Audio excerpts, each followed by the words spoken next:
आप सबको एक कहानी बता रही हूँ, सुनिएगा जरूर। एक राजा और एक रानी थी।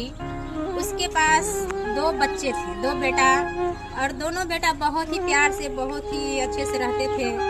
बहुत मिलाव था दोनों में, दोनों भाइयों में बहुत प्यार था। ऐसे ही कुछ दिन बीतता गया और उसके बाद शादी हुआ। दोनों को शादी हो चुका था, दोनों शादीशुदा थे। उसके बाद कुछ दिन रहे, बहुत ही अच्छे से रहे। उसके बाद क्या हुआ कि विभेद होने लगा दोनों भाइयों में विभेद होने लगा। तो छोटा भाई ने अलग हो गया बड़ा भाई से अलग हो गया। तो अलग होने पे वो घर छोड़कर चला गया। घर छोड़कर वो अपना चला गया ससुराल जाने के बाद वो जब कुछ दिन ऐसे ही घर जमैया होकर वो रहने लगा, तो कहते हैं ना कि नून रोटी खाओ पर अपने घर में रहो। नून रोटी खाकर अपने घर में जो सुकून मिलता है, इज्जत मिलता है, वो कहीं और नहीं। आज न कल तो अलग सबको होना रहता है, सब अलग होता है, समय पर पड़ला पे सब अलग होता है। लेकिन अलग होने का एक समय होता है, और अलग होता भी है तो घर छोड़कर बाहर नहीं जाना चाहिए। नून रोटी खाकर लोग अपने घर में रहता है तो इज्जत दूसरा होता है, मान मर्यादा दूसरा रहता है। लेकिन घर जमैया होकर रहने लगा वो छोटा भाई।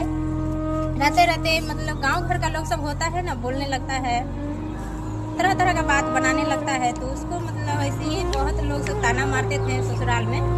ताना मारते मारते उसको बहुत बुरा लगता था। कुछ दिन रहते रहते बहुत बुरा लगा उसको। अब बुरा लगने तो हद से ज्यादा जब पार हो जाता है ना, तो इंसान को बहुत खराब लगता है, और तब जाकर उसका गलती महसूस होता है। ऐसे ही मतलब उसको इतना लोग मतलब बोल दिए थे, इतना ताना मार दिए थे कि उसको बर्दाश्त नहीं हुआ। तब जाकर उसको अपना गलती का एहसास हुआ। एहसास होने पर तब वो सोचा कि अगर नून रोटी खाकर अपने घर में रहते हैं तो आज ये सब नहीं सुनना पड़ता। यहाँ पर हम कमाते भी हैं और सब चीज लाते भी हैं, काम भी करते हैं और सब चीज करते हैं, फिर भी मेरा इज्जत कुछ भी नहीं है। कोई मेरा वैल्यू नहीं करता है, कोई मेरा इज्जत नहीं करता है। अगर हम घर में ही नून रोटी खाकर रहते हैं तब बहुत हमको सुकून मिलता है और इज्जत से रहते हैं, कोई हम पे उंगली नहीं उठाता। तो इसीलिए कहते हैं ना, तब जाकर वो क्या किया, वो सोचने के बाद तब जाकर वो घर वापस आया। तब जाकर यहाँ बड़ा भाई से मिला और उनसे क्षमा मांगा, माफी मांगा, और बोला कि भैया हमसे गलत हो गया, आप मुझे माफ कर दीजिए, हमें ये घर छोड़कर नहीं जाना चाहिए था। फिर भी इतना कुछ होने के बाद, बड़ा भाई ने इतना सब कुछ होने के बाद छोटा भाई को एक ही झटके में सच्ची माफ कर दिया। सच्ची माफ करके वो गले से लगाकर अपने भाई के साथ फिर से खुशी खुशी रहने लगा। तो इसीलिए कहते हैं कि देखिए, अलग सब होता है, एक समय अलग होने का सबको होता है, लेकिन समय पर अलग हो, और अलग होने के बाद घर छोड़कर कोई ना जाए। अपने घर में रहिए, अपना टूटा हुआ घर है क्यों ना, लेकिन वही टूटा हुआ घर आपको इज्जत देता है।